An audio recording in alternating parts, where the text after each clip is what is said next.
Have you ever read a book with so much passion, you highlighted every other sentence, folded the corners of every page, and scribbled notes in the margins like your life depended on it? Then, a week later, you couldn't remember anything but the color of the book's cover. If so, congratulations, you're not alone. Welcome to the world of brains that eat too many words, but have terrible digestion. And if you think you just have a bad memory, think again. The problem isn't that you're a bad learner. The problem is you're a bad digestive system. You haven't been taught how to properly eat and digest what you read, watch, or listen to. In this video, I'm going to show you the learning system I've built and used for years. It's the same system that helped me ace the driest subjects in school and teaches me new skills for work. This system divides learning into two phases. Phase 1 is consumption, when you read, watch, or listen. Phase 2 is digestion, when you process, understand, remember, and apply. The truth is, 90% of people focus only on Phase 1. They try to read faster, watch videos at 2x speed, and listen to podcasts while brushing their teeth. They become multitasking masters, but forget the most important thing. It doesn't matter how much you consume. What matters is how much you retain. So if you want to become a learning martial artist, someone who can remember and use what they learn instead of letting it slip away like sand, then you're in the right place. This is the one video you need to watch before you read another thing. The illusion of learning. Have you ever wished for a photographic memory? To read a book once and remember every word, every comma, even the author's typos? If so, let me tell you about a real person whose memory was not just great, it was superhuman. His name was P.A.C.E.R. Kim could read a book in just a few minutes, then recite it word for word, punctuation and all. And he didn't just do it with one book, he did it with thousands. If you asked him for directions from New York to Paris, he could calculate the fastest route in his head without Google Maps or Wi-Fi. Kim had this ability because he had a rare condition called FG syndrome. His brain was missing a nerve bundle that connects the two hemispheres. Instead of hindering him, his brain created unusual connections that turned him into a living super photocopy machine. So if you and Kim took a test, who would win? It depends on the test. For a rote memorization test, Kim would win easily. Who invented the light bulb? When was the Battle of Yorktown? Kim would have the answers instantly. But what about a test that asked you to explain why Edison's light bulb succeeded when so many had failed before, or that analyzed the social impact of the Civil War? In that case, you might have the advantage. Why? Because while Kim's memory was super fast, his ability to reason, synthesize, and create was limited. You, on the other hand, might not remember as quickly, but you can use the knowledge you acquire to think, solve problems, and innovate. This is the most crucial lesson many people miss.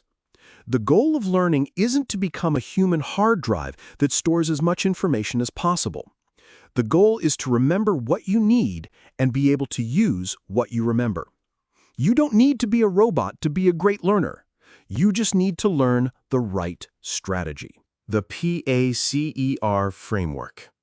In reality, different types of knowledge need to be digested differently. To make that easier, I'm going to introduce you to a powerful tool, the P.A.C.E.R. framework. P.A.C.E.R. isn't a new kind of running shoe. It's an acronym for 5 types of knowledge you'll encounter when you learn. P is for procedural, how-to, skills, and methods. A is for associative, connections and relationships. C is for conceptual, big ideas and theories. E is for episodic, learning from experiences and stories. R is for reflexive, unconscious, automatic skills. Why do we need to classify them? Because if you try to learn how to fix a car engine by just reading about it like a philosophy book, you're going to fail.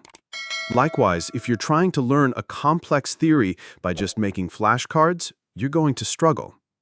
Using the wrong method for the wrong type of knowledge is the fastest way to learn something and forget it.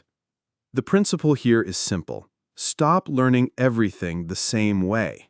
You wouldn't use a single wrench for every single bolt on a car, would you? You'd use a whole toolbox. Learning is the same. And just like a toolbox, we need a variety of tools. This brings us to another key principle: balance. Learning is a lot like eating at a buffet.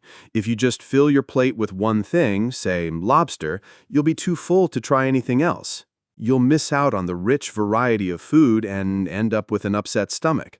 The same goes for learning.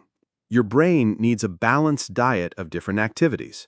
You need to read, take notes, practice, review, and apply what you've learned. Each part is important, but none should be done to excess. The toolkit for each dish. Remember the P.A.C.E.R framework? Now let's grab our tools and learn how to digest each type of knowledge correctly. Procedural knowledge. If you've ever struggled to remember a math formula, or couldn't quite figure out how to do a pivot table in Excel, you're struggling with procedural knowledge. This is the how-to stuff. It's not something you can absorb passively by reading or listening. It's something you must do with your hands. Learning a formula without practicing it is like learning to cook from a TikTok video. It looks easy, but you'll burn the food. The beautiful and frustrating thing about procedural knowledge is that the more you do it, the more you remember it. The less you do it, the faster you forget. Your strategy for procedural knowledge is simple. Do it, screw it up, do it again. You have to be willing to make mistakes. Just like you can't learn to drive a car by watching someone else, you can't learn to code by just watching a tutorial. You have to get behind the wheel, hit the gas, slam the brakes, and make a few wrong turns. The more you fail, the faster your brain builds the mental pathways to succeed. Associative knowledge. Do you remember the name of your first crush from middle school? Or the lyrics to a song you haven't heard in a decade? That's associative knowledge. It's not just a standalone piece of information. It's a piece of information that your brain has linked to something personal, emotional, or familiar. Your brain isn't a hard drive. It's a web. It loves to connect things. That's why you hear a familiar song and it instantly brings back a whole summer from your high school years. Or you smell a certain perfume and it brings back a memory of an old friend. Your strategy for associative knowledge is to connect it to what you already know. When you're learning about a dry historical event, don't just memorize the dates. Try to find a human story behind it. If you're learning about a complex theory, think of a personal analogy. For example, learning about the Big Bang is easier if you relate it to a balloon inflating.